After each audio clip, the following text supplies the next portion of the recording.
Now, Abbott Nutrition is resuming baby love formula production at its Michigan plant, a move towards addressing the nationwide shortage. But as the U.S. turns to other countries for help in dealing with the formula shortage, milk banks are stepping up to ease some of the burdens that many are struggling with their families. All right, so joining us this morning for some expert insight is Linda Harlick, Executive Director of the New York Milk Bank. Thank you for joining us, Linda. We've got to jump right into this and talk to us about the role that milk banks play, because a lot of people don't even understand how it works and how the formula shortage has impacted those milk banks.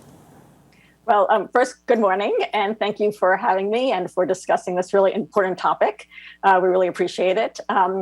I will say that our first priority for milk banks is to provide milk for infants, premature babies in the hospital when their mother's own milk is either insufficient or not available. And although everyone agrees, all experts agree that human milk, breast milk, is the best source of nutrition for babies. For babies in the hospital, premature babies, sick infants, it's actually a medical necessity.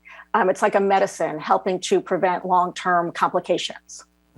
So in that case, we know how important it is, but what's needed in the future to really ensure that all babies have access to human milk?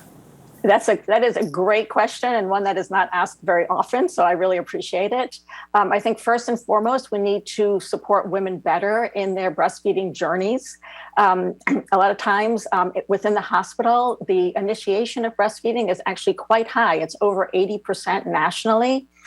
However, once women get home, there's just a lot of factors that create barriers for women to continue to breastfeed.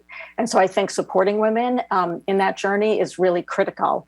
Secondly, just what you're doing right now in terms of bringing awareness to milk banks and letting women know that if they do have excess milk beyond what they need for their own child, that we want to hear from them.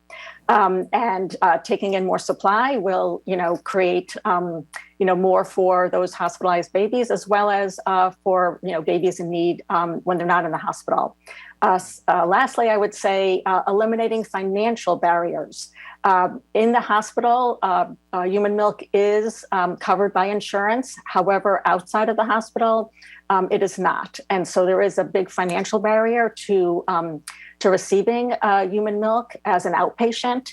And so increasing or just establishing subsidies as well as expanding coverage. All great advice and suggestions. Hopefully a lot of them actually take place. Thank you so much, Linda Harlick, Executive Director of the New York Milk Bank.